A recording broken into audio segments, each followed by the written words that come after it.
తెలంగాణలో రేవంత్ రెడ్డి పరిపాలన, ఆయన ఇచ్చిన హామీలు, ఆయన ఇచ్చిన పథకాలు ఎంతవరకు అయ్యాయి? ఆయన ఇచ్చిన పథకాలు ఒక్కటి కూడా కాలేదు. ఒక్క బస్ తప్ప. మహిళలకు 2500, షాదీ ముబారక్, బంగారం నెక్లెస్ అనేది ఏమీ కాలేదు. ఏదో కొన్ని కొన్ని అవుతున్నాయి అంతే. ఇంతవరకు మీకు ఏమేం పథకాలు అందినాయి? ఏం పథకాలు అంటే బస్సు ఒకటి ఆ లేడీస్కి అందింది. జెంట్స్కి అయితే ఏమీ అందలేదు.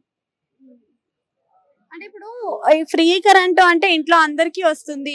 సన్న బియ్యం అనేవి ఇంట్లో అందరికీ వస్తుంది.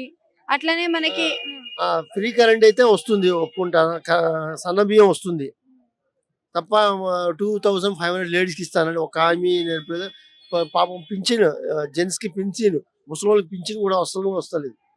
కనీసం ఆ పింఛన్ వస్తే వాళ్ళు ఏదైనా ఆధారం బతుకుతారంటే అది కూడా లేదు. రాని పథకాలు ఒకసారి మళ్ళీ అప్లై చేయండి వస్తాయి అని అన్నారు కదా, మరి అప్లై చేశారా మళ్ళీ మీరు?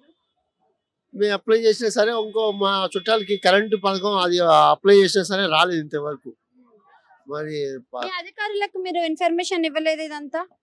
అధికారం ఇన్ఫర్మేషన్ ఇచ్చినా సరే సరిగా ఏం బాగుండలేదు. రేవంత్ రెడ్డి పాలన బాగుంది కానీ ఏమి పథకాలు అయితే అమల్లో చేయట్లేదు.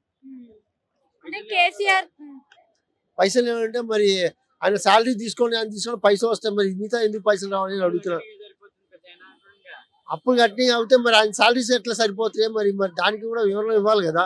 ఆయన ఎమ్మెల్యే శాలరీ ఒక్కొక్క ఎమ్మెల్యేకి 2 లక్షలు ఉంది కాబట్టి 1 లక్ష రూపాయలు తగ్గించుకుంటే శాలరీస్ కొంచెం తగ్గుతుంది. అన్ని వాళ్ళకి ఎక్కువ వచ్చి మరి సాధారణ ప్రజానీకానికి మరి మనీ లేదంటే ఎట్లా? మరి అధికారం వచ్చినప్పుడు అన్ని నిర్వహించాలా.